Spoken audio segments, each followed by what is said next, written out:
playing online blackjack and want to try upping your odds? Well, here's a tip. Cheat cards tell you statistics for whether you hit or stand on every move. If you're into stats, this could be your ticket to winning. And it is totally legal. Now, go get lucky. See you in Las Vegas. Let's get lucky. The Giants are probably going to open up 1-5 on the season. So then you start to say the fans are getting angry. They just want to see Dart. The ownership's like, hey, you know what? Maybe we'd make the right move with Russ here. But then you have self-preservation mode with the general manager and the head coach where it almost seems like it's inevitable. Midway through the season, it's going to have to be Jackson Dart. Otherwise, what are we doing, Giants? The Early Line, only on SportsGrid. It should be illegal for Scottie Scheffler to play on the PGA Tour. This guy can't be stopped. Another victory at the BMW Championship. He has a chip on the 17th, which will go down in the history books. 82 feet, landed 60 feet short, and then rolled the rest of the way. Super exciting win again for Scheffler, who is not only the best golfer in the world, he's becoming one of the best golfers of all time. NewsWire, only on SportsGrid. It doesn't matter that they're early in the game, late in the game, they're trailing, they're leading. It doesn't matter, garbage time. CeeDee Lamb is the guy, and we saw that even after Dak got hurt last year and Cooper Rush was under center. Targets were going to CeeDee Lamb. And when you can get 9, 10, 12, 15 targets on a game-by-game basis, he's going to rack up fantasy points every single week. Frankly, he underperformed last year. Game time decisions, only on Sport.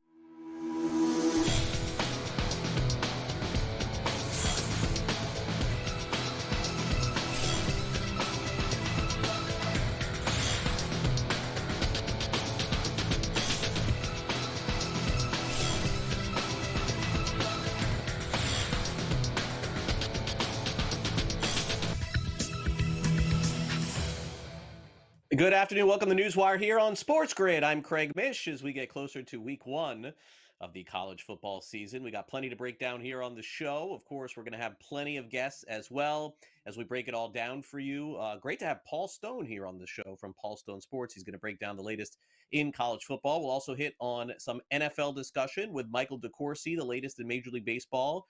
With our friends at Just Baseball, Aram Layton will be on the program. That and a whole lot more on this edition of the show. So let's get started here and talk about some non-sports betting stories in the sense that is it betting or not? I can't figure this out because these prediction markets you may be familiar with called Kalshi or Robinhood that are offering different what we would call predictions and investments on sports are taking a huge risk here in terms of battling with the National Football League, as the league has made it clear that trading on sports event contracts through prediction markets and not sports betting is considered a form of sports betting, and they're prohibiting this for all league personnel. This is for specifically websites like Kalshi or Robinhood. You may be familiar with Crypto.com.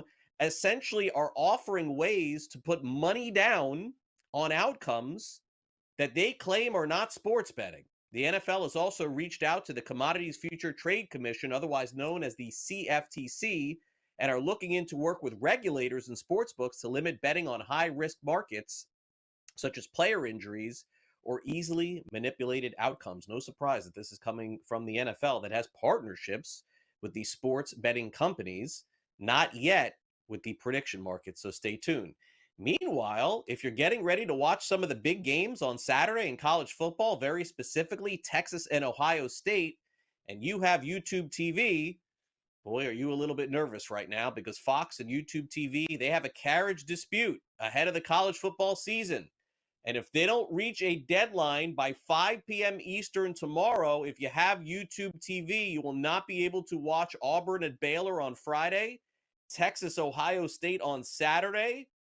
And who knows, would this linger into the NFL season beginning next week? Got to get that thing figured out. We've seen this happen before, so we'll have to hope that things get resolved. Meanwhile, the NCAA and Venmo, for those of you who have used that website before, the app to send money to different people, they're working together to try and make sure that athletes are not harassed via Venmo. The NCAA and the online payment service announced a partnership Tuesday that will potentially combat abuse and harassment of college athletes, some who have reported receiving unwanted requests for money from people who lost bets. The NCAA and Venmo partnership will feature a hotline for athletes that can report abuse and harassment, education on account security, and increased monitoring. The reporting hotline was announced on Tuesday. I can tell you this is a very easily problem solved. Folks, if you have Venmo, make your account private. The end. Cincinnati Bengals and Trey Hendrickson have reached an agreement. He's going to play this season. He gets a $14 million raise, boosting his salary to $30 million going into the 2025 NFL campaign. He still will be a free agent after the season and also unrestricted, by the way, but this gets Hendrickson back in a Bengals uniform. And now it would appear Micah Parsons is the lone highly paid player to not have a contract going into the NFL season. Now, with the 53-man rosters in the National Football League set to be completed today, we've seen a number of releases and trades. The Browns have traded Kenny Pickett, solving that four-quarterback situation. He's now a member of the Las Vegas Raiders, and they get a fifth-round pick. Pickett has now played on, I believe this is his fourth team in the National Football League after just being drafted a couple of years ago. Amari Cooper was the lone wide receiver free agent on the market, and on the market no longer. He signs a one-year deal with the Las Vegas Raiders. Meanwhile, his teammate, Jacoby Myers, asked for a trade. Not sure if one thing has anything to do with the other. I guess we will see. Joe Mixon will miss the first 4 games of the upcoming Texans season, leaving running back duties to Nick Chubb, it looks like, to start the year. And the Browns also released veteran wide receiver Deontay Johnson, who was trying to make the club after a couple of disappointing seasons in the National Football League, one with the Carolina Panthers. The Giants have released Tommy Cutlets, no longer a thing. Looks like Russell Wilson and, of course, Jackson Dart and Jameis Winston are in the quarterback room, and Tommy DeVito, he'll get another job. He's been cut. Greg Dulcich has been let go. He led the league in preseason touchdowns. He was also a tight end for the Giants. And Tajay Spears, the backup running back to Tony Pollard in Tennessee, was placed on injured reserve with a high ankle sprain, so he's going to miss a big chunk of the NFL season. Stay tuned, folks. A lot more cuts and a lot more trades coming ahead of this deadline. We'll break it all down for you on tomorrow's show. All right, in Major League Baseball, the 50th home run of the season for Cal Raleigh happened last night as the Mariners beat the Padres by a final score of 9-6. His pace is for over 60 home runs this season. All he's got to do is hit 10 more, maybe even hits Maris's 61. We'll see. Meanwhile, the Los Angeles Dodgers got a big win last night and a big performance by starting pitcher Emmett Sheehan, 7 scoreless innings to lead the Dodgers past the Reds. Here's Dave Roberts after the game talking about how the team is not searching for anything else except for wins. It does. I think it's just, I think what it comes down to is the guys are just playing to win. And, this time of year, that's got to be the focus. And, Mookie playing fantastic shortstop and kind of freed himself up, as he said, a couple weeks ago about the offensive side. And you're seeing the results. And for me, I just love the compete, the fight. And, even against that lefty, got behind the count and kept, competing and got a sweeper and hit a homer. So just a great, ball game on both sides of the baseball. And tonight, just, from Emmett, the way he was tonight, just attacking these guys, his stuff was really, really good tonight. And to get him through 7 and all the punch that he had tonight, I thought the defense was just engaged, every single guy out there. I thought the offensive at-bats, 1 through 9 were great. And it's just, I mean, it's probably one of the better games, complete games we've played in months for me. And I'm really, really excited about the way we played tonight. Mets need every win they can. They're facing off with the Phillies this week. Luis Torrens matched a career high with 5 RBIs. New York 13, Philadelphia 3. Meanwhile, Andrew Monasterio, Caleb Durbin hit a home run. The Brewers beat the Diamondbacks by a final of 7-5. Brandon Woodruff pitched in this game. He was okay, but said it was everybody else who really came through. Yeah, it was a good night. I think way too many positives outweigh the kind of outcome of the outing. Look, the main thing is we won the game, which was huge for us.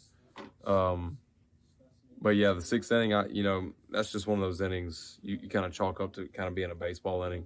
And I haven't had one of those up until this point. I was throwing the ball well, and just had some things not go my way there. Even the hit bat, the Perdomo hit by pitch there was, you go back and look at it, it's borderline a strike call, and he's just on top of the dish. That didn't go my way. And then you got the swing and bunt, and just kind of things started kind of unraveling there. And then I made one mistake in the middle of the plate, and it cost me those runs. But heck, what do you do? I threw the ball extremely well. We got the win, which was important, and you just move on to the next one. Chalk that one up as a baseball inning and move on. Over in the American League East, not much changing. Yankees beat the Nationals 10-5. Red Sox over the Orioles 4-3. And Max Scherzer wins again. Toronto takes care of Minnesota 10-4. Michael DeCourcy's up next. We'll be right back.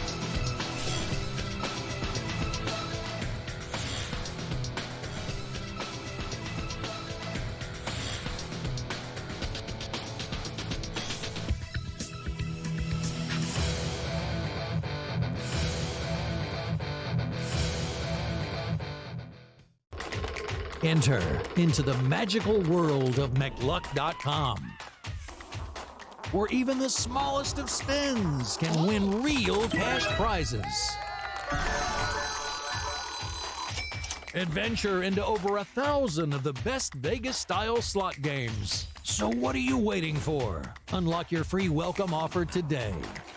Join the fun where winners play and players win. The Young Goddard angle too had the added PR campaign of do you want to take a New York and or a Jersey guy to play a New York Ryder Cup? The crowd juice there is going to be off the charts. They would love. They would kill for him. Chris Goddard making a big putt, popping the chain to the Bethpage crowd. Are you kidding me? There's some of these guys I just want to pick them because I want the visual, I want the memory. The Smiley Show, only on SportsGrid. We're going to go through every single thing, and I've got a great team behind me that's going to help me get the job done. I want this to be the place that people come to. There is going to be an energy to game time decisions that you will feel night in and night out. We are going to hit every single one of those markets that you need to know about. We will have everything at our disposal, and we will use that to our advantage. There is not going to be a better place, I promise you, than Game Time Decisions. I'm Kevin Walsh. Tune in to Game Time Decisions weekdays on SportsGrid. NFL win totals created because of Jimmy Johnson and the Dallas Cowboys. When Jimmy Johnson came into the NFL from the Miami Hurricanes, somebody asked him, hey, how many games do you think they're going to win? I want to bet it. And no one had ever done it before. Unbelievable, huh, Brady? And he said, you know what? Okay, I'm going to come up with a number. And he only came up for a number for the Cowboys. Then he said the phone started ringing. In-game live, only on SportsGrid.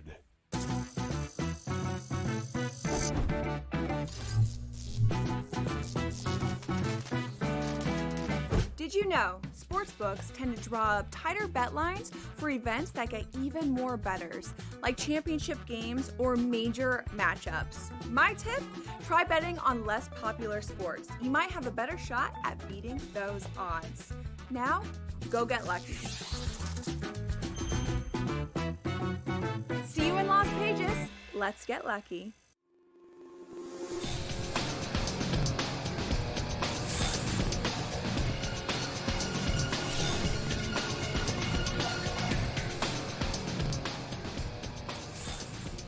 NFL season begins a week from Thursday, and most of the contract situations have been resolved, including one in Cincinnati. Let's bring in Michael DeCourcy from Sporting News with the latest on that. Mike, great to have you back here on NewsWire. More college football, NFL football. It's a great time, of course, for football fans. Also a great time for Cincinnati fans, I think, right?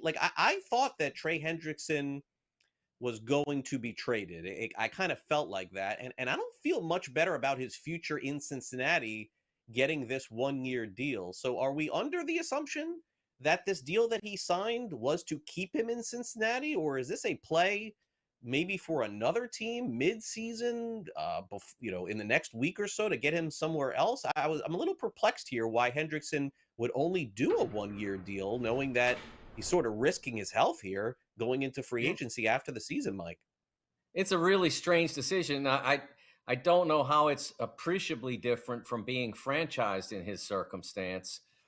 To accept the 1-year deal, it works out for the Bengals on multiple levels. One, they don't have to commit to the future for a player who has crossed the 30-year age mark, as well as the fact that they have the ability. Now, Trey may completely shut the door. Who knows, right? But they have the ability to go back and say, okay, let's get this done for the future. And so they're not out of that.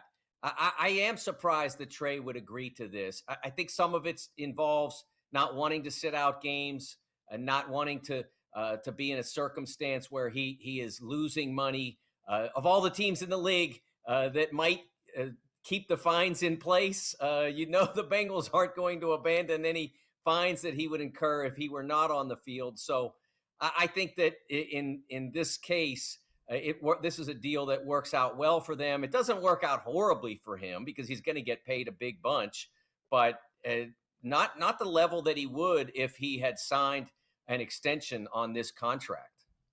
Yeah, and their defense is better for it. I don't think there's any doubt about that.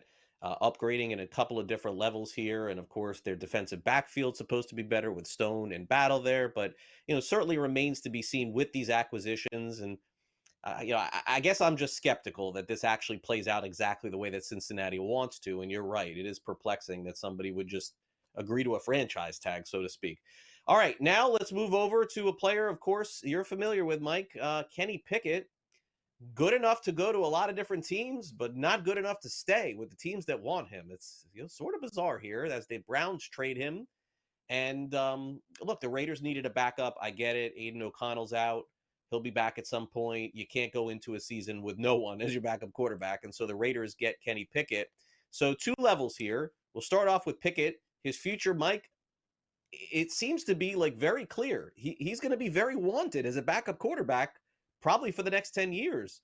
But nobody wants him more enough to, I guess, to keep him on the team for the entire season. And do you think the Browns made a statement here with any of their backup quarterbacks? Well, I think, first of all, to take the second question, I think the Browns said that they liked the track of Shedeur Sanders.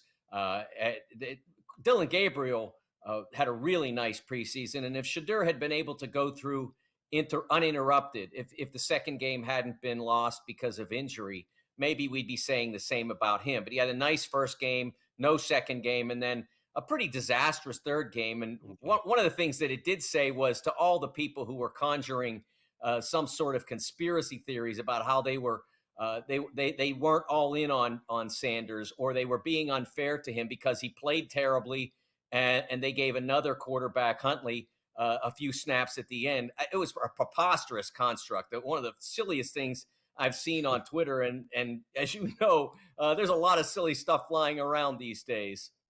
So the fact that they kept Sanders, said that they're confident in him as a number 3 at minimum. And this is not a great quarterback situation for them. They're going to be back in the pool in next year's draft. And so it says to everybody, Flacco probably has one last year in him. And then the 2 young guys can fight it out next year with whoever they draft. As for Kenny Pickett, in all honesty, Craig, if the Steelers hadn't made the colossal mistake of turning a player who was at best a second-round pick into a first-round pick, this would sort of be what we'd expect from Kenny. He was bound to be a career backup, and a very good one.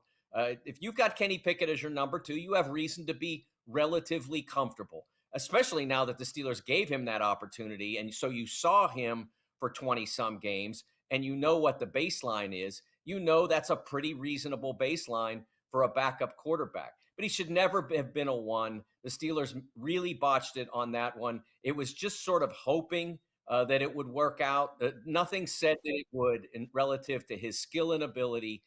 His skill and ability said career backup, and that's what he'll be. Yeah, I think that's fair. It's a really good point, too. If the Steelers would have just picked him in any other year, by the way, that year was just a non-quarterback year in the Right. NFL draft. I mean, and teams were reaching up. I'm going to move ahead, Luke, to Aaron Rodgers here because Mike is on the show. I don't know if he'll be on next week before the opener in the NFL, and I know which game he'll be watching a week from Sunday. It'll be the Pittsburgh Steelers. I'm going to show you Aaron Rodgers' props. You can either pick any you want. But in the end, I'm looking for your opinion here, Mike, on the season. 3,200 in terms of yards, 22 passing touchdowns. That's not a lot. That's like one a game, maybe two. But, I mean, we just haven't seen great offensive Steelers quarterback numbers since Ben Roethlisberger. Is this the year that happens? Well, I think that he can be. It's hard to say without having gotten any exhibition look at him. I think it's possible that he can be adequate for a playoff level team. I think he can do that. Is he a game changer at this stage in his career? It would be quite an upset, which is why those props were really interesting. The 30-plus touchdowns, I would not put any money on that at all. The 22.5 is an interesting figure. They put it right at the level where it's intriguing. I might look at maybe going over on that. I wouldn't put a ton, but I think he can cross that threshold. The 30-plus, I just don't see any way that happens. It's just not the nature of this offense. Feels fair. Mike, enjoy the college football weekend coming up, and then we'll catch up again soon. Thanks for coming on NewsWire. We'll take a quick break here on the show. SportsGrid Sound Off coming up next, and then Paul Stone will join us breaking down this week in college football. Don't go away.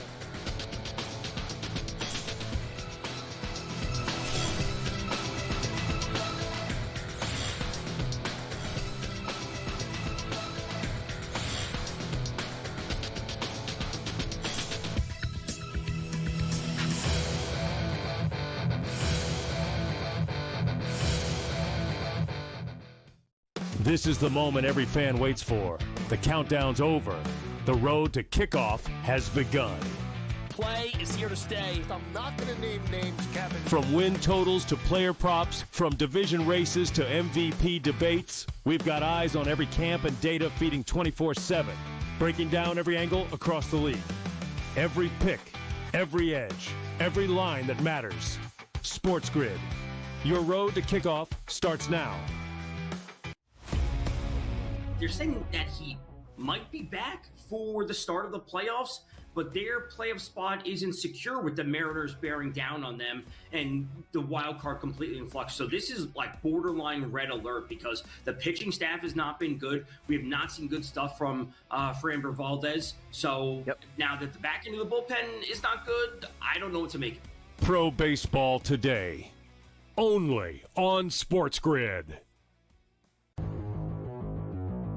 Answer is this. 12-team, 3 wide receiver, you take Jamar Chase.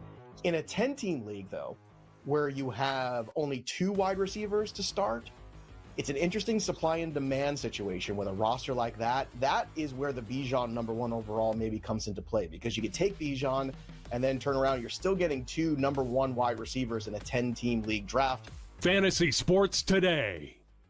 Only on SportsGrid. The young Goddard angle too had the added PR campaign of like, do you want to take a New York and or a Jersey guy to play a New York Ryder Cup? Like the crowd juice there is going to be off the charts. They would love. They would kill for him. Chris Goddard like making a big putt, like popping the chain to the Bethpage crowd. Are you kidding me? There's some of these guys I just want to pick them because I want the visual, I want the memory. The Smiley Show. Only on SportsGrid.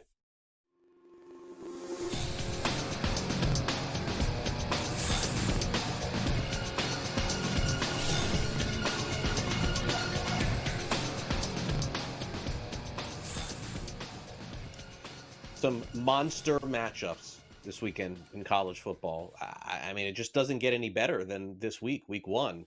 We've got some showdowns of the likes of the number 1 and number 2 teams in the country facing off, Ohio State and Texas. Sunday night, Miami revisits a rivalry with Notre Dame at Hard Rock Stadium. Clemson, LSU.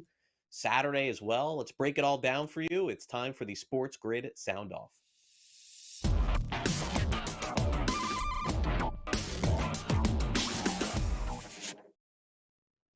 Well, I guess Clemson and LSU technically both Death Valley, but I feel like we're headed for one of these epic showdowns coming up on Saturday. Now, you've heard Brian Kelly, the head coach at LSU, talk about generally he's always said game one is just another game, but this year he's not saying that. He understands the dynamic between these two teams squaring off. So ahead of the big game coming up on Saturday, here's head coach Brian Kelly talking about this big showdown between the Tigers and the Tigers. Great to be back. Obviously, it's game week. Everybody's excited. Excitement is a part of college football and passions. We've got a passionate fan base. They have high expectations. We have high expectations. But like I've said to you, we've been working on this since January. After our Baylor win, the bowl game, we went to work on our roster, our process in developing this football team, so that when we get to these moments, right, it's having a team that is confident, that plays the game the right way in a hostile environment.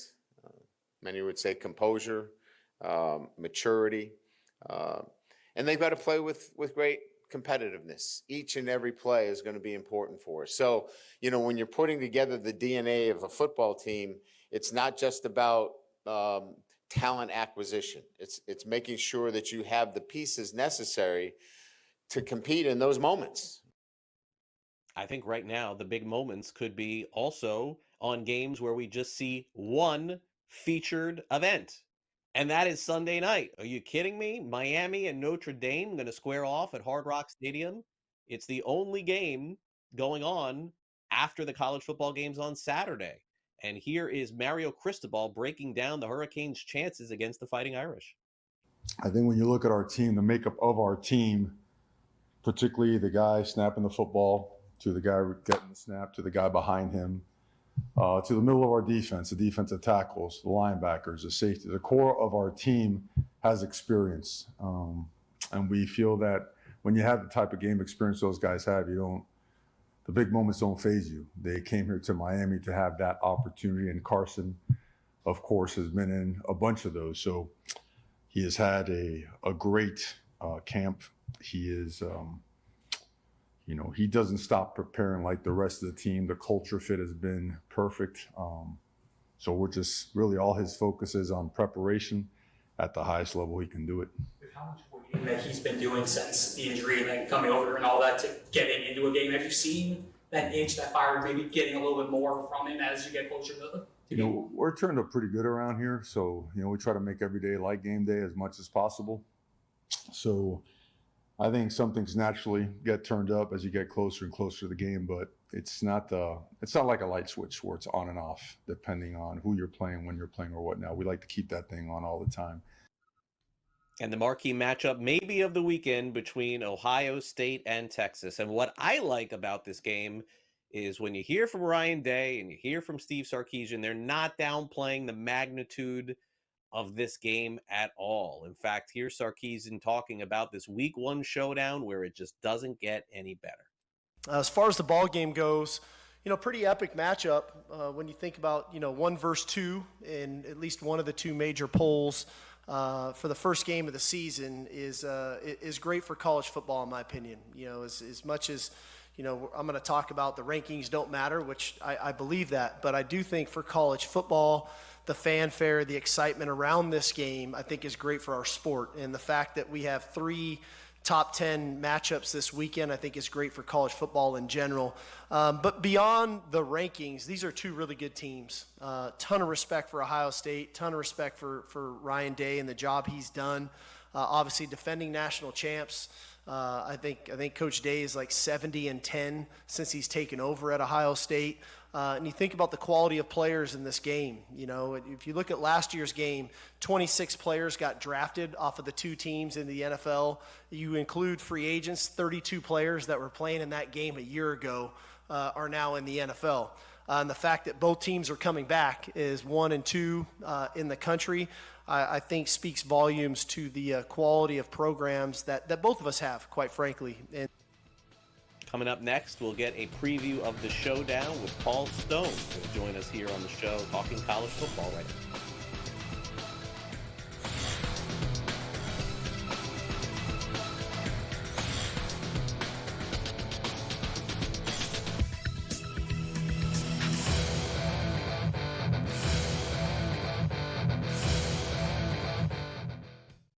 This is the moment every fan waits for. The countdown's over. The road to kickoff has begun. Play is here to stay. I'm not going to name names, Kevin. From win totals to player props, from division races to MVP debates, we've got eyes on every camp and data feeding 24/7, breaking down every angle across the league. Every pick, every edge, every line that matters. SportsGrid. Your road to kickoff starts now. They're saying that he might be back for the start of the playoffs, but their playoff spot isn't secure with the Mariners bearing down on them and the wild card completely in flux. So this is like borderline red alert because the pitching staff has not been good. We have not seen good stuff from Framber Valdez. So now that the back end of the bullpen is not good, I don't know what to make. Pro Baseball Today, only on SportsGrid. Answer is this. 12-team, 3 wide receiver, you take Jamar Chase. In a 10-team league, though, where you have only 2 wide receivers to start, it's an interesting supply and demand situation with a roster like that. That is where the Bijan number 1 overall maybe comes into play, because you could take Bijan and then turn around. You're still getting 2 number 1 wide receivers in a 10-team league draft. Fantasy Sports Today, only on SportsGrid. The young Goddard angle too had the added PR campaign of like, do you want to take a New York and or a Jersey guy to play a New York Ryder Cup? Like the crowd juice there is going to be off the charts. They would love. They would kill for him. Chris Goddard like making a big putt, like popping the chain to the Bethpage crowd. Are you kidding me? There's some of these guys I just want to pick them because I want the visual, I want the memory. The Smiley Show, only on SportsGrid.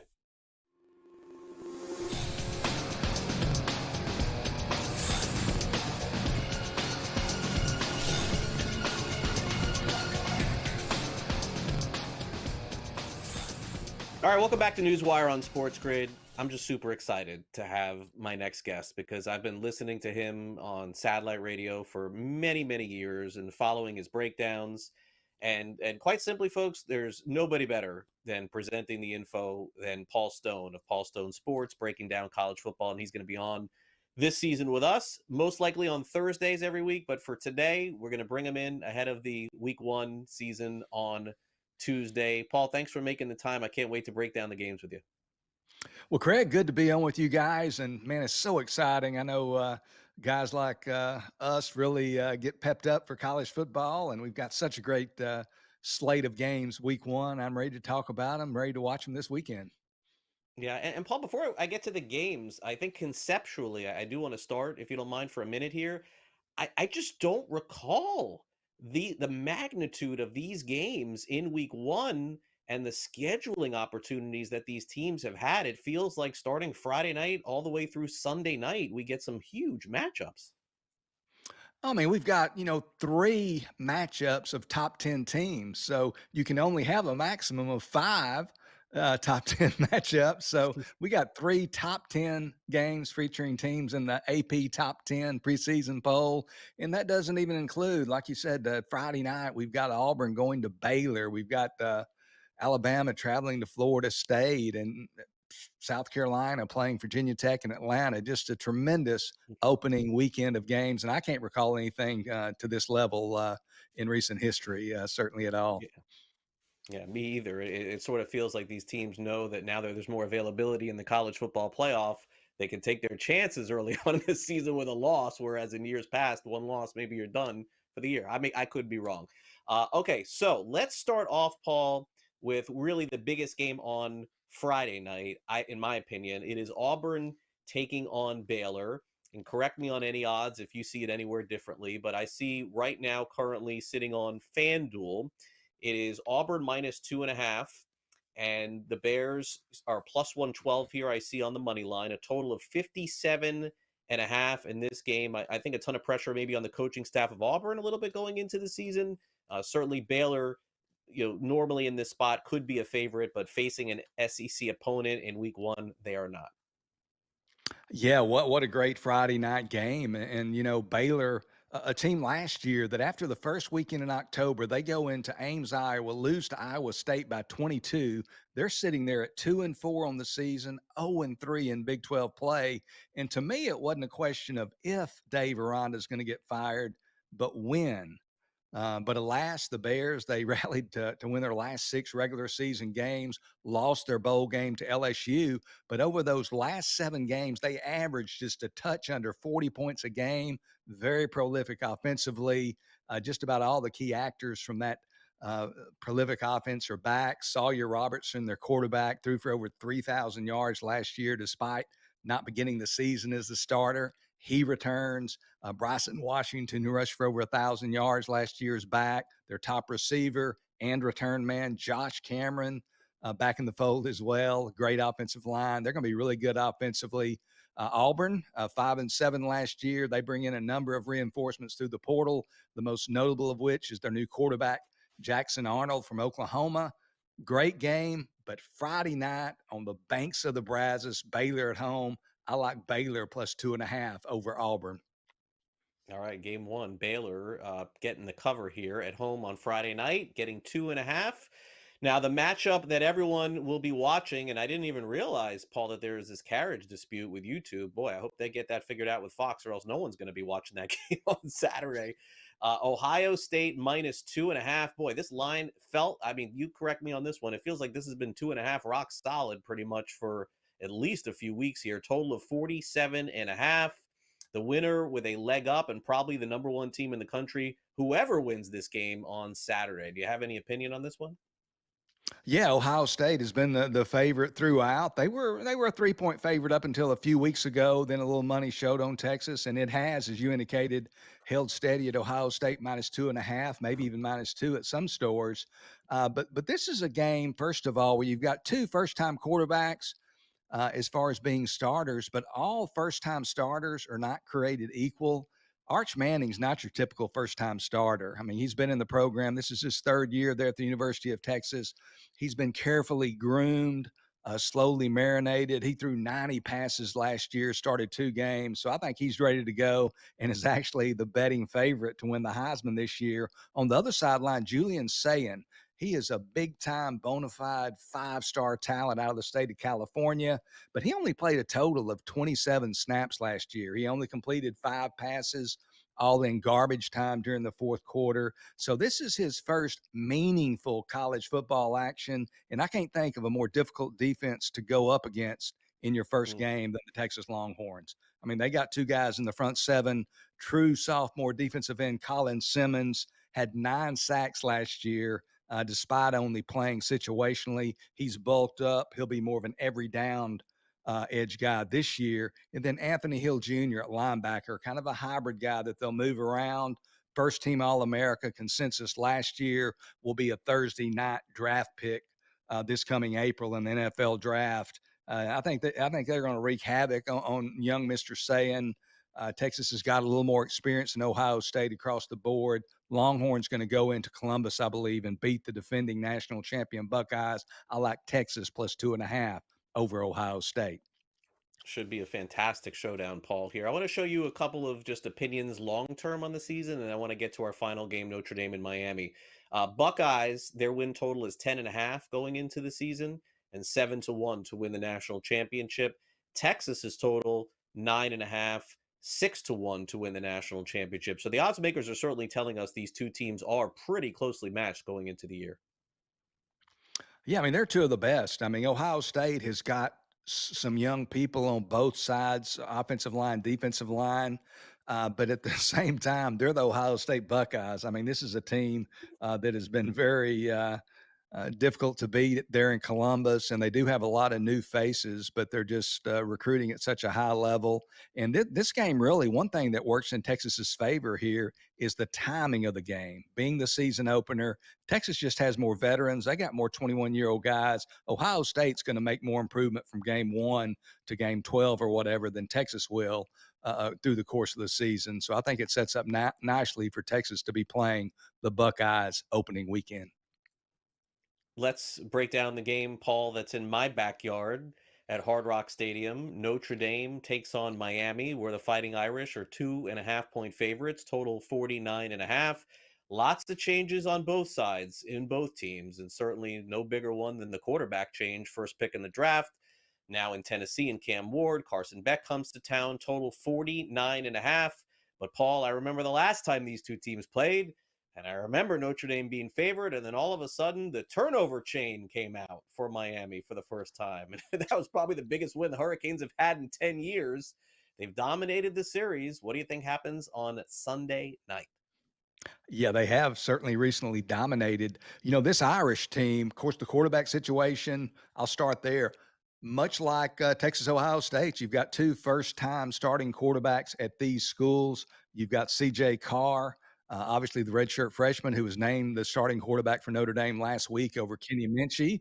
And then you have at Miami, Carson Beck, formerly of the University of Georgia, starting after Cam Ward left and he was the Heisman Trophy winner, the first overall pick in the draft.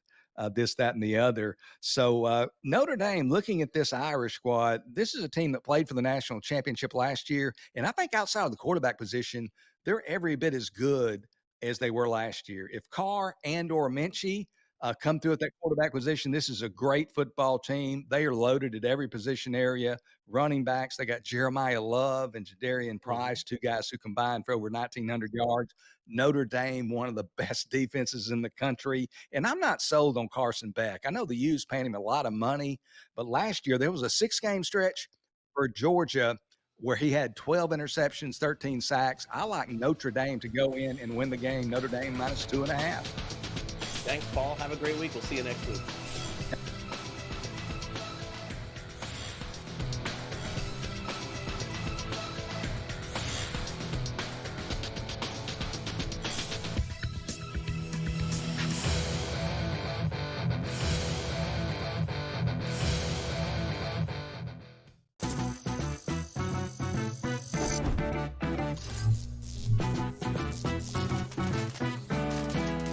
Here's a tip. Some machines and online games have higher average payouts than others. Want to try to maximize your odds? Well, do some research online to find games which have the highest RTP or return to player percentage. So now, go get lucky. See you in Las Vegas. Let's get lucky. Here's the irony with this group. They're going all in a row, 27, 28, 29, and 30 at wide receiver. All of these guys have a huge fantasy upside. They're all being drafted as wide receiver 3s, and I think all of them are going to outperform that ADP. Calvin Ridley could end up as a low-end 1, high-end 2. George Pickens, I think, is going to end up being a solid back-end wide receiver 2 at the end of the day. Fantasy Sports Today, only on SportsGrid. In extras, knocked out the Reds 6-5. This team doesn't lose. And the only thing I want to say, Tom, is I just hope they can continue this. Now, what does that mean? 40 games in a row? Of course we know it's not going to be the case. They are peaking right now. We've seen so many times. Baseball's a long season. Boy, if the Brewers are playing this baseball on September the 28th, watch out. But they are sensational right now. Pro Baseball Today, only on SportsGrid. If the Golden State Valkyries make the playoffs, and right now it's 18-17, they're one game ahead of the loss column versus Seattle and the Sparks. If they make the playoffs, you must, and I mean must, give their coach head coach of the year in the WNBA. Betting above the rim, only on SportsGrid.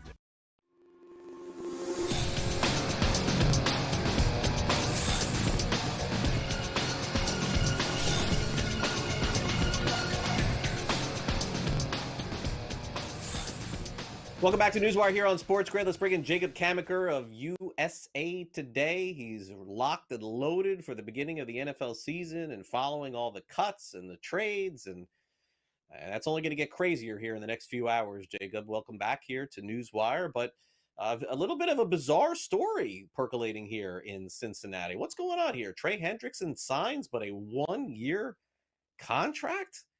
why in the world would Hendrickson agree to this, Jacob? They got to have to play a whole season. If something happens to him, he could lose money and not get his 200 million in the offseason. Help me understand this one.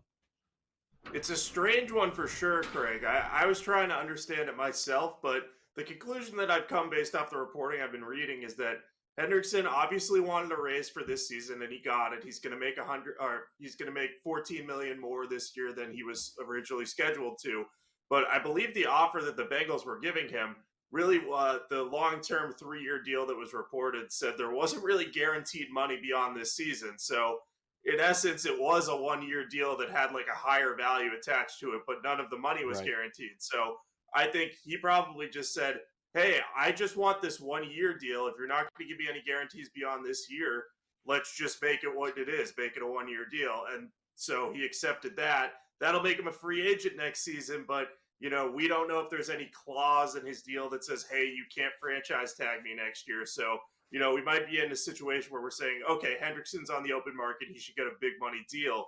But if there's no tag clause in there, things get a little interesting, Craig. So it's an odd situation. I think the Bengals, this is what they typically do in contract negotiations. They just try to strong arm their players. And, they have him for this year, which is good. Their defense needed him. But if he's gone next year, then all of a sudden they have another major problem on the defensive side of the ball that they're going to have to fix.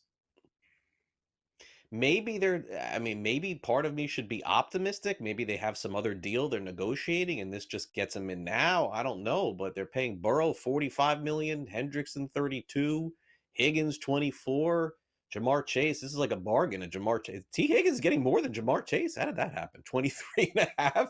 And Orlando Brown at 15. But wow, like a lot of money given out to just a handful of players. We'll see if the Bengals can maintain that and have some success. Okay, so a lot of Raiders news here in the last 24 hours. First, somebody casually leaks that Jacoby Myers wants a trade.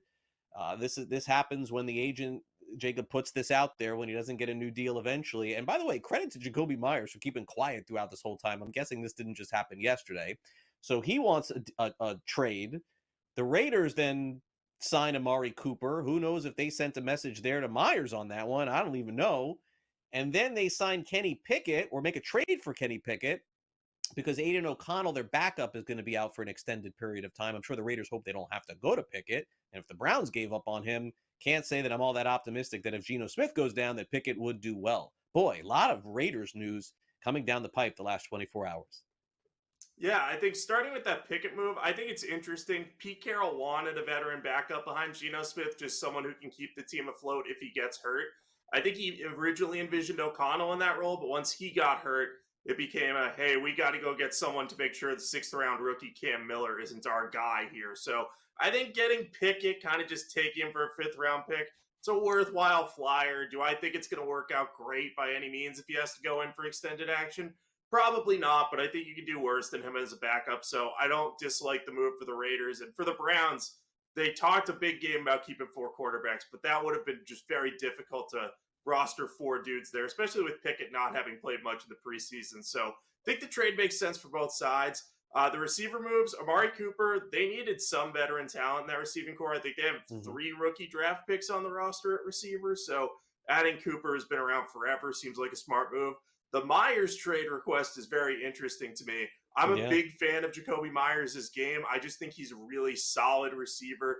Maybe nothing spectacular, but he's the type of guy you can just march out there and say, hey, get open, and he'll do it. So he's the type of guy you want. He's the type of safety blanket for Geno Smith that you'd love to have out there because Geno can just look his way if he runs into trouble. And with him and Brock Bowers and then those young guys at receiver, you'd look pretty good there. But if Jacoby Myers gets traded or if they can't agree on a deal and things fall apart there, that'll be an interesting thing to monitor because we've seen in recent years the Raiders have been willing. They moved Devontae Adams midseason one year when things weren't working out there. I don't think Myers' situation is similar to him. They seem to be willing to keep him, and they think they might eventually reach a deal. But it'll be worth monitoring that because he's clearly their best and most proven wide receiver.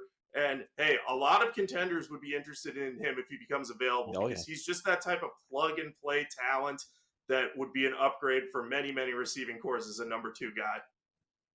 So coming up later today, we'll get the final cuts, and that's usually when the biggest news is made via trade or via cut because There are teams that obviously, Jacob, feel that the player that they have is worth trading as opposed to cutting. And then when they have no choice, they let him go. Any particular situation between now and the next few hours that you're keeping an eye on? And by the way, I know we all are for fantasy football purposes too, but is there anything in particular that you're looking for in terms of news? Yeah, I think the thing I'm always looking at is running backs this time of year, especially for fantasy purposes, because you have that like group of veteran guys, and we saw this in Washington where they traded Brian Robinson because they were saying to themselves, "We like the young guys we have here, and we think that he might not be as good a fit for the offense as what we have." So I'd be keeping an eye on moves like that, especially in Miami where Davon Achane is a little bit banged up. Who's going to be their number two back there? Jalen Wright? Is it going to be Ollie Gordon? Ollie Gordon's gotten some momentum there. So just keeping an eye on the teams that have those running backs there. And obviously these quarterbacks who performed well in the preseason, but they're on the younger side, are they going to make the roster? We saw with Tommy DeVito, he got cut by the Giants.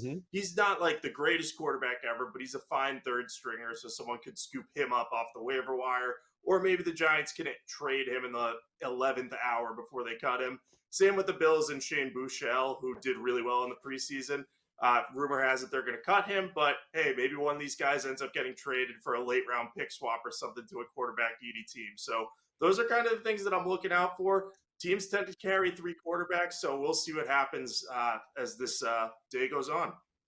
Yeah, definitely interesting. You mentioned Miami situation. There are some reports percolating today that Jalen Wright could go on IR. And if that happens and Achane is out for week 1, then the guy that you just mentioned, who's on that fantasy waiver wire, Ollie Gordon, he could be week 1's Dolphins starting running back. Thanks again, Jake. Appreciate you coming on. No problem. Take care, Craig.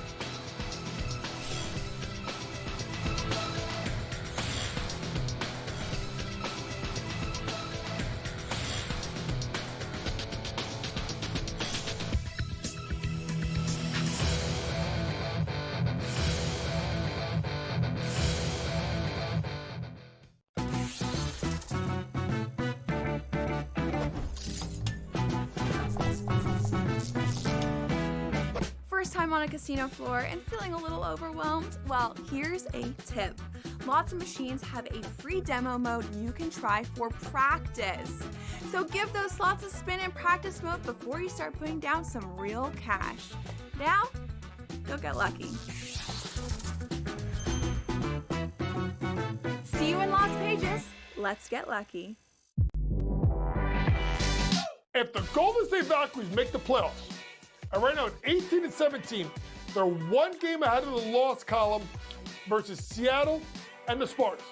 If they make the playoffs, you must, and I mean must, give their coach head coach of the year in the WNBA. Betting above the rim, only on SportsGrid. And let me tell you, Gabe, very similar to the Bills and the way they lose to the Chiefs with that play. It took Canadian Nick Taylor to hit a 90-foot bomb to win the Canadian Open. So let's talk about the heartbreaking fashion. It's not like Tommy Fleetwood. Sure, he's given a few away, but he's also had many stolen from him in miraculous, crazy fashion. In-game live, only on SportsGrid. This is the moment every fan waits for. The countdown's over.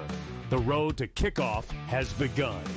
Play is here to stay. I'm not going to name names, Kevin. From win totals to player props, from division races to MVP debates, we've got eyes on every camp and data feeding 24/7, breaking down every angle across the league. Every pick, every edge, every line that matters. SportsGrid. Your road to kickoff starts now.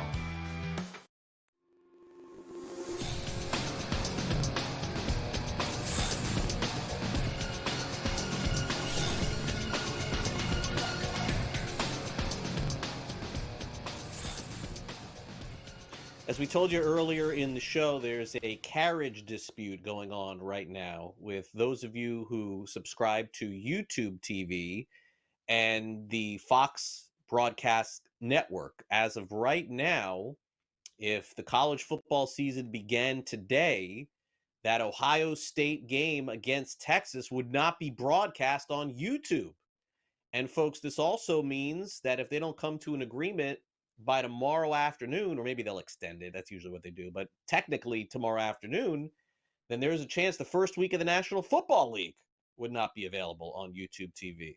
How about that?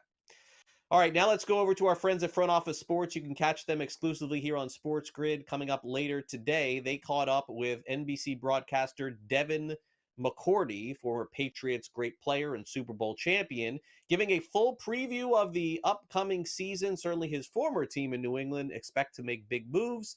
Here's our friends at Front Office Sports. So for a preview of what to expect this NFL season, let's bring in former Patriots great Devin McCourty. Of course, you can also see him on NBC's Football Night in America. Devin, great to have you here. We'll talk about some football here in just a moment, but I want to start with the pro athlete community. PAC, the organization that you're a part of, has now opened membership to all pro athletes across all leagues. Tell us a little bit more about this. Yeah, like you said, pro athlete community, better known as PAC. Unbelievable organization has started, and its main focus is when men and women walk away from whatever professional sport they're playing to walk into something new, whether that's an everyday job, whether that's entrepreneurship, whether that's investments, whether that's just having a healthy lifestyle with your family or figuring out what you want to do next personally. That's what it's all about. So we have different combines where guys come to or women come to. We have virtual events and virtual classrooms that you can go on a 10-week course and learn about, whether it's public speaking, whether it's real estate, all of these different tools, just so people, when they walk off the court, the diamond, the field, whatever it is, you don't feel like, man, my life's over, but you feel like, all right, I'm a new professional just stepping into a new arena. And it's been amazing to be the board co-chair along with my brother for a few years now, and we love every minute of it. All right, well, I want to shift over to your former coach, Bill Belichick, because as you mentioned, 13 seasons with the Patriots. I feel like you know Bill very well, to say the least. And to see his ahead of his debut with UNC, he had comments of excitement down with UNC of it's a lot of football, there's not much in your way, and he even mentioned there's no owner, there's no owner's son, there's no cap, everything that goes into marketing and everything else, which I'm all for that. Did you perceive during your time in New England any sort of riff or even signs that maybe Robert Kraft or the Krafts in general were too hands-on with Bill Belichick and the Patriots front office? No, I mean, I think they did a hell of a job of making sure we stayed focused on the day-to-day, and that was to go out there and win football games. I'm sure, like any relationship, when you work together for 20-odd years and you're making tough decisions, there was, I'm sure, a lot of back and forth and some disagreements, but I will say they did a good job of not letting it kind of flow down into the locker room or to the captains of us having to be in the middle of it. So we didn't know. I mean, obviously we had, ideas about different things that, they might have disagreed on. But I would say now that the relationship has ended, it's been comical to see the kind of back and forth media shots and petty shots they kind of take at each other. But it's for me now in the media, it's great entertainment. I love talking about it, but as a former player, it's pretty funny to watch. Yeah, former Patriots great Devin McCourty. Of course, you can watch him on NBC Sunday Night Football as well. Devin, thank you so very much for joining us here on Front Office Sports today. No problem. Thanks, you guys, for having me on. And Front Office Sports today will be on later today, exclusively here on SportsGrid. Hey, folks, if you have a Venmo account and your son or daughter is involved in collegiate athletics, just tell them to make this private. Good news, though. The NCAA is now working with college sports to make sure that kids and student athletes are not harassed by people asking them for money back because they lost bets. It is crazy to me that they even have to get involved and do this. Am I missing something? Isn't it just as simple as making your account private on Venmo? Like, shouldn't you just hit that button and that's it? Like, nobody could get a hold of you if that's the case. But all right, somebody's getting paid to spearhead this this effort here.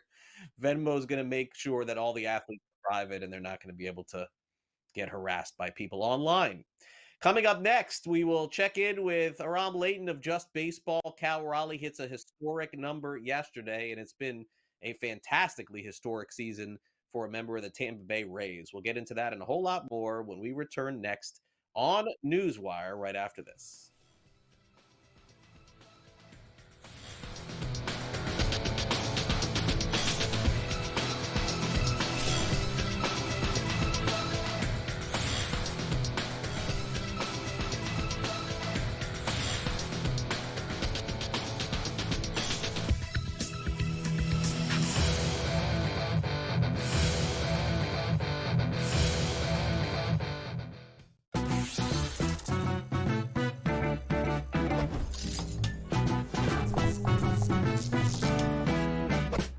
on a casino floor and feeling a little overwhelmed? Well, here's a tip. Lots of machines have a free demo mode you can try for practice. So give those slots a spin in practice mode before you start putting down some real cash. Now, go get lucky. See you in Las Vegas. Let's get lucky. If the Golden State Valkyries make the playoffs, and right now it's 18-17, they're one game ahead of the loss column versus Seattle and the Sparks. If they make the playoffs, you must, and I mean must, give their coach head coach of the year in the WNBA. Betting above the rim, only on SportsGrid.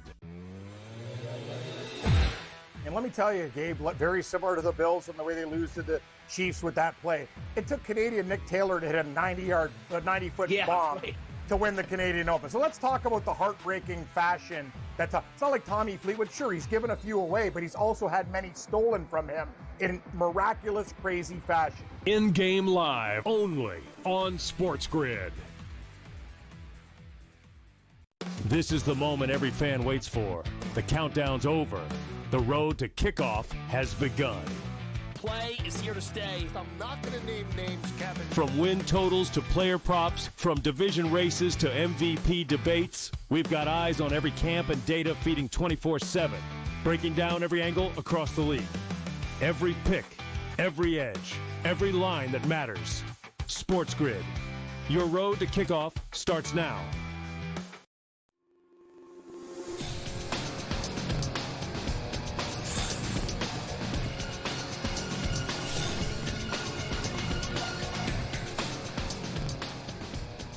Welcome back to NewsWire here on SportsGrid. Just baseball coming your way in 30 minutes from now. Aram Leighton is with us. He'll give us a preview of what to expect on the show here on this Tuesday. But first, we're going to chat a little bit about baseball. Great to have you, Aram, here on the show. And let's start off with the big story of last night. Actually, a couple, but I'll give you one of them. I mean, Cal Raleigh's season ends today. This dude hit 50 home runs and 107 runs driven in. But it doesn't end today. It ends in a little bit over a month. I mean, he's going to have 60 home runs and probably 125 or more runs driven in. It's a historical season at catcher. Have we seen anybody do this since Piazza behind the plate? Offensively, I'm not sure. By the way, he's a better catcher than defensively than Piazza ever was, too. Huge point. And that was the point when we were starting to see this happen in the middle of the season, where it was like, okay, he has...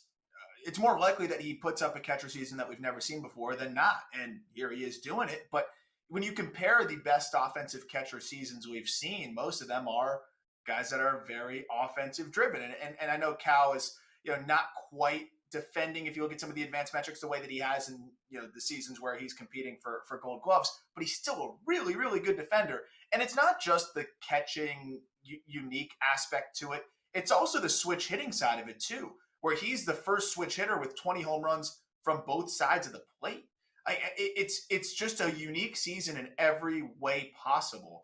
But you pair that with the fact that he's doing it, where you were talking about it before we hit record or before we went live, where you said catcher is probably the second hardest position in sports besides QB. He's doing that, and he's not slowing down for a team that is not slowing down either. Yeah, they're playing great. I mean, listen, I'm partial with JT Realmuto, and we've had some long conversations about the catching position and how difficult it is. I always got to go that way. Here's something that's rare, Aram, in baseball, is that you go into a year and you predict that a player is going to have a breakout season, and he does, and he becomes a star in the league, right? Like, this is exactly how it played out for Junior Caminero of the Tampa Bay Rays going into the year. Oh, he's a sleeper. He could end up hitting 30 home runs. This guy's going to become a star. And sometimes guys just fall flat. But not only did he achieve that, he's gone even deeper. 39 home runs on the season, 94 runs driven in. He was a star in that home run derby. I know he didn't win a couple of months ago, but the Rays do it again. They find another player. I'm going to guess we'll hear about some extension coming probably in the offseason, buying him out of some RBers. That's coming as well. Hopefully better off on this one than the last guy they did. We won't mention that name. But Junior Caminero, I think an absolute star in Major League Baseball. Oh my gosh. And it's the all fields power too, where I mean you're seeing him demolish balls to the pull side, but he can leave the yard from foul pole to foul pole. And that's what mesmerized me covering him in the minor leagues. But you saw, as it is the case with so many young hitters, a little bit of that adjustment period to the big league level, and you saw that. And a guy that's always had a slightly elevated ground ball rate. So once he cut that down just a little bit, now you're seeing that 40 home run potential shine through. It's always been some of the best exit velocities in the minor leagues, and that would have translated to some of the best in the major leagues. And you're seeing that. The craziest part is he doesn't turn 23 years old until about the All-Star break of next year. So this guy's still going to get better and better and better, and he's going to be calling Steinbrenner home for another season. I don't know what that whole timeline is either. It's going to be good for his offensive profile in the spray there.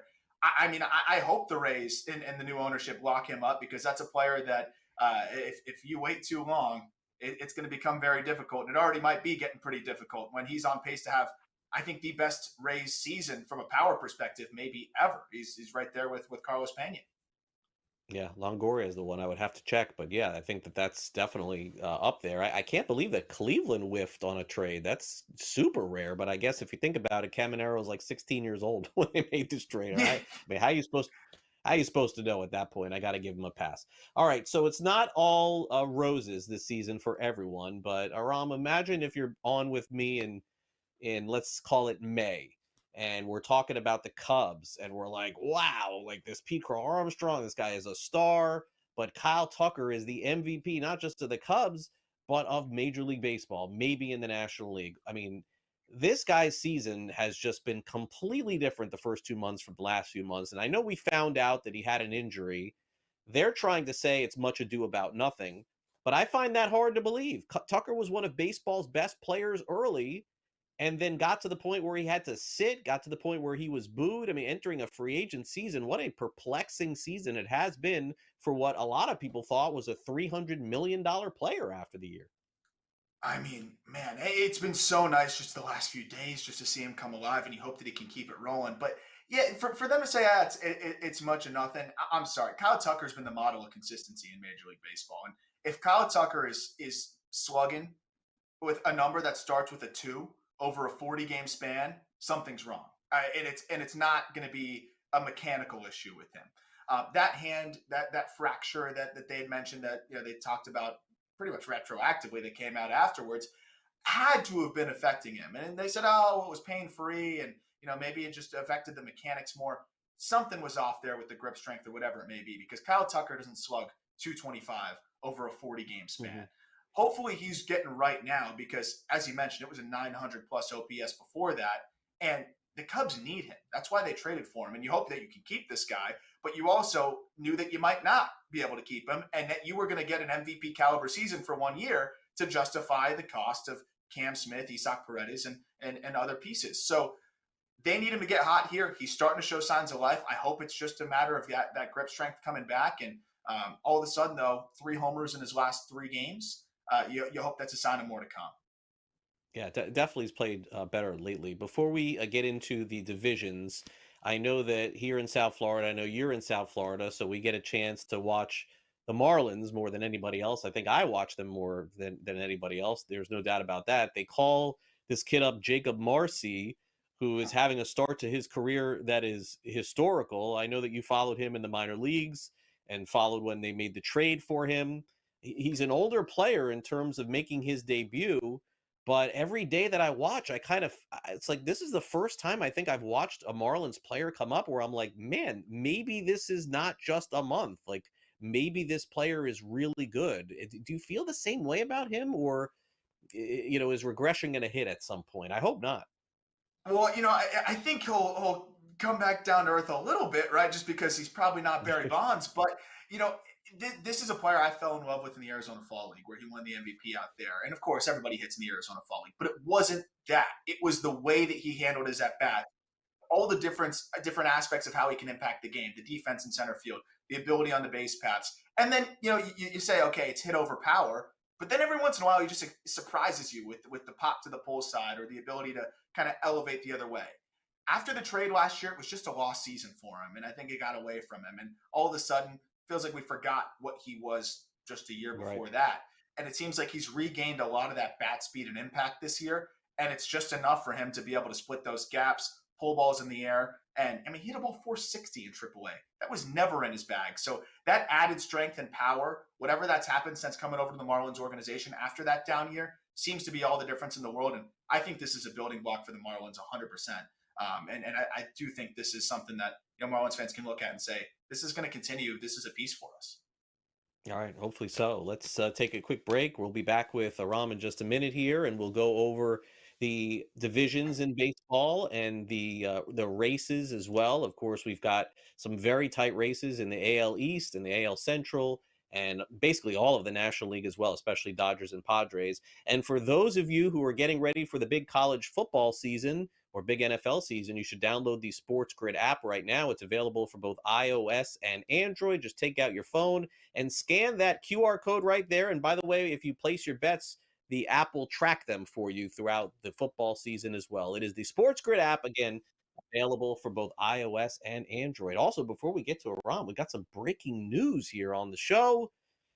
Taylor Swift, Travis Kelce, engaged to be married. Wow. Big story in sports and in pop culture. Had to give that one to you. We'll be back with more NewsWire when we return right after this.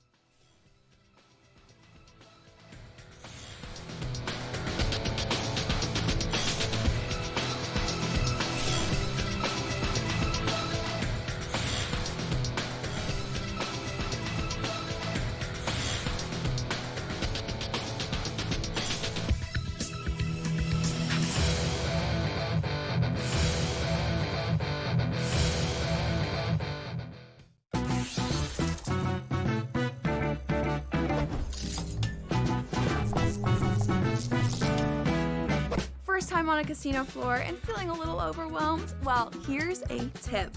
Lots of machines have a free demo mode you can try for practice. So give those slots a spin in practice mode before you start putting down some real cash. Now, go get lucky. See you in Las Vegas. Let's get lucky. If the Golden State Valkyries make the playoffs, and right now it's 18-17, they're one game ahead of the loss column versus Seattle and the Sparks. If they make the playoffs, you must, and I mean must, give their coach head coach of the year in the WNBA. Betting above the rim, only on SportsGrid. And let me tell you, Gabe, very similar to the Bills and the way they lose to the Chiefs with that play. It took Canadian Nick Taylor to hit a 90-foot bomb to win the Canadian Open. So let's talk about the heartbreaking fashion. It's not like Tommy Fleetwood. Sure, he's given a few away, but he's also had many stolen from him in miraculous, crazy fashion. In-game live, only on SportsGrid. This is the moment every fan waits for. The countdown's over. The road to kickoff has begun. Play is here to stay. I'm not going to name names, Kevin. From win totals to player props, from division races to MVP debates, we've got eyes on every camp and data feeding 24/7, breaking down every angle across the league. Every pick, every edge, every line that matters. SportsGrid.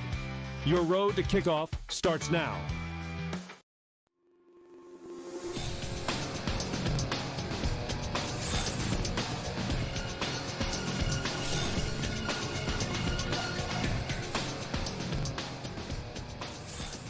Just Baseball coming your way here on SportsGrid at 1:30 Eastern. Let's bring back Aram Leighton. We'll have a preview of that show coming up in just a few minutes. But first, let's go around the league, take a look at the divisions, and see if anything will change between now and the end of September. Let's get started and touch on let's do the American League East first. I'm going to go a little out of order here. Let's do the AL East first.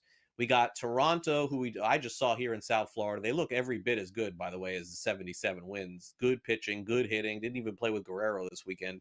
I don't think Boston or New York catches them, and I think Tampa is just too far back at this point. Orioles going to play for next year. So I guess the question is, does it finish that way right there? 1, 2, 3. Toronto, Boston, New York. And Aram, do you think Boston and New York are both wild card teams?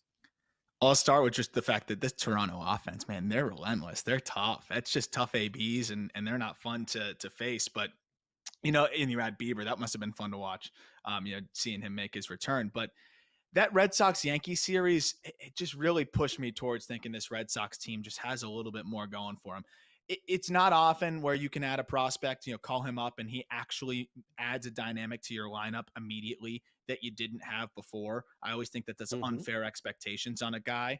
And Roman Anthony in that leadoff spot in the top of the order has just totally changed the dynamic of this Red Sox offense. That's because he's a number one prospect and a rare talent. So adding him to the fold there, I really think is unlocked a little bit more with this offense and the way that they can defend now. All of a sudden, Bregman healthy, the Yankees just seem like they have a little bit more working against them right now, and I think the Red Sox have just a bit more cohesion with that roster, and I think it's helping them. I think the Red Sox end up grabbing that second spot.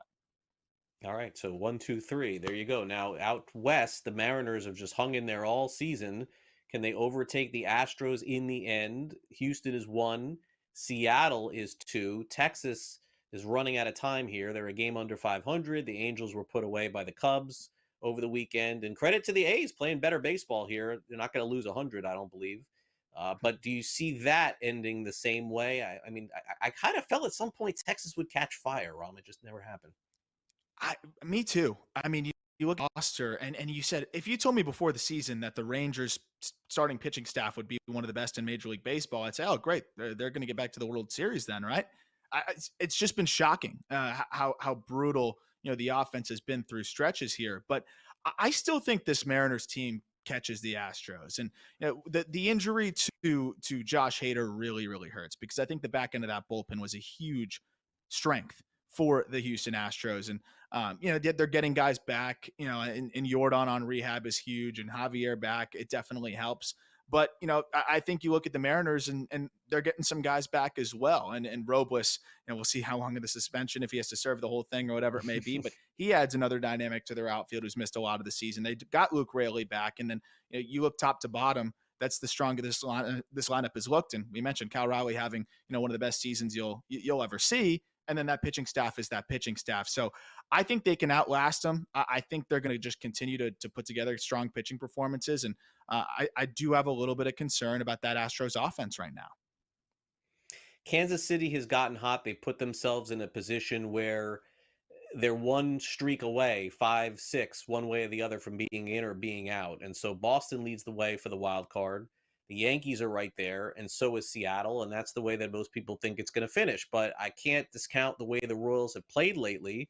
I wish they had played this way for most of the season, but it seems like those trades really woke up their clubhouse.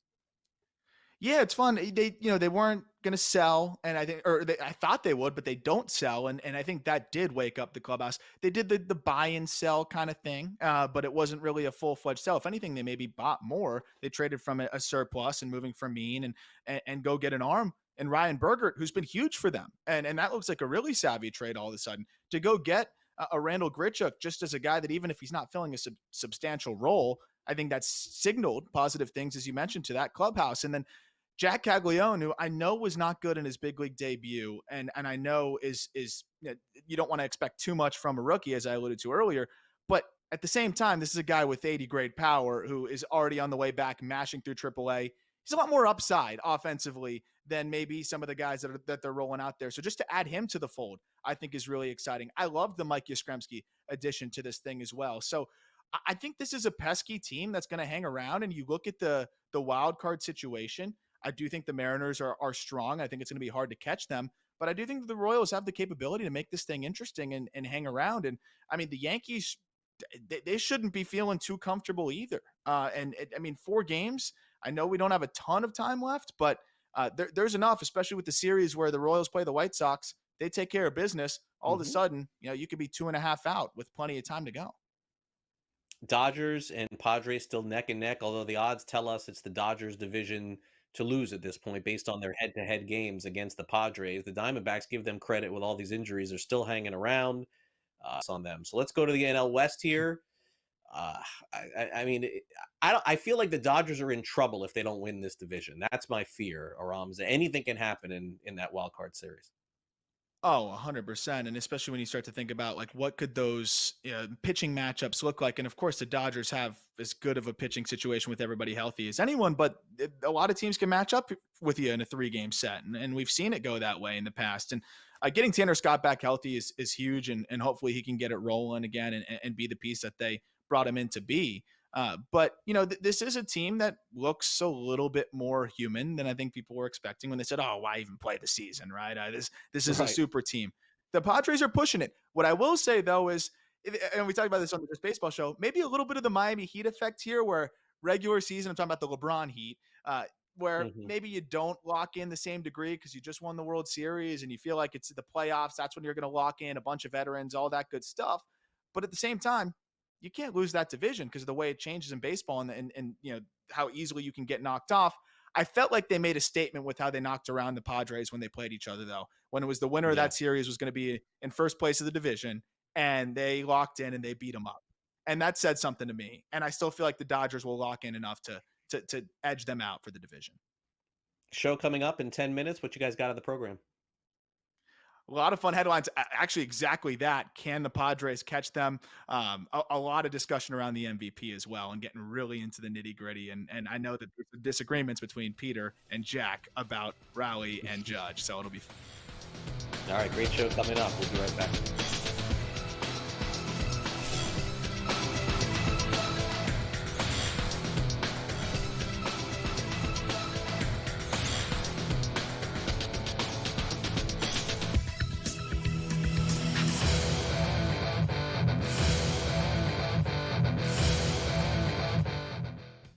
This is the moment every fan waits for. The countdown's over. The road to kickoff has begun. Play is here to stay. I'm not going to name names, Kevin. From win totals to player props, from division races to MVP debates, we've got eyes on every camp and data feeding 24/7, breaking down every angle across the league. Every pick, every edge, every line that matters. SportsGrid. Your road to kickoff starts now. They're saying that he might be back for the start of the playoffs, but their playoff spot isn't secure with the Mariners bearing down on them and the wild card completely in flux. So this is like borderline red alert because the pitching staff has not been good. We have not seen good stuff from Framber Valdez. So now that the back end of the bullpen is not good, I don't know what to make. Pro Baseball Today, only on SportsGrid. Answer is this. 12-team, 3 wide receiver, you take Jamar Chase. In a 10-team league, though, where you have only 2 wide receivers to start, it's an interesting supply and demand situation with a roster like that. That is where the Bijan number 1 overall maybe comes into play because you could take Bijan and then turn around. You're still getting 2 number 1 wide receivers in a 10-team league draft. Fantasy Sports Today, only on SportsGrid. The young Goddard angle too had the added PR campaign of like, do you want to take a New York and or a Jersey guy to play a New York Ryder Cup? Like the crowd juice there is going to be off the charts. They would love. They would kill for him. Chris Goddard like making a big putt, like popping the chain to the Bethpage crowd. Are you kidding me?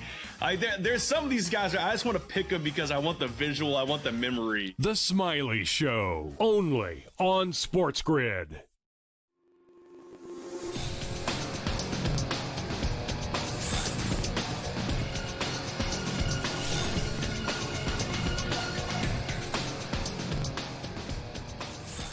Welcome back to NewsWire here on SportsGrid. Got some great guests on the program tomorrow, including the director and the son of Roberto Clemente. There's a new documentary set to broadcast, I believe online in October, but in theaters starting September the 12th. The documentary is just called Clemente.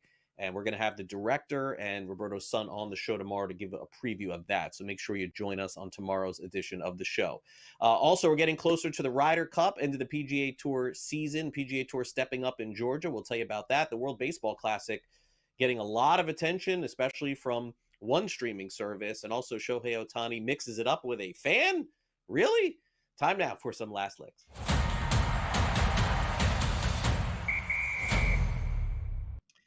All right, let's begin on the PGA Tour, making news outside of the golf course here. How about this? The PGA Tour met with the legislation yesterday in the state of Georgia.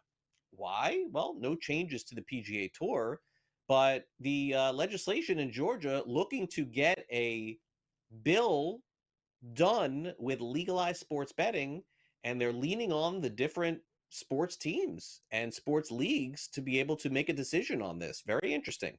So PGA Tour officials meeting yesterday, going over it, talking about some of the pros and cons to legalizing sports betting. And you may ask, well, why is this a big deal? Folks, we're about to end the year 2025, and the state of Missouri is the only state to legalize sports betting. We still have California, we still have Texas, we still have Georgia, and a lot of other states that still don't have it. So maybe the PGA Tour, in turn, can lend a hand and help get that going, because certainly the last thing that we need to have are these offshore markets and people still betting illegally when they can do it legally. But prediction markets, that's a story for another day. But PGA Tour apparently stepping up and saying, hey, look, time to legalize sports betting in Georgia.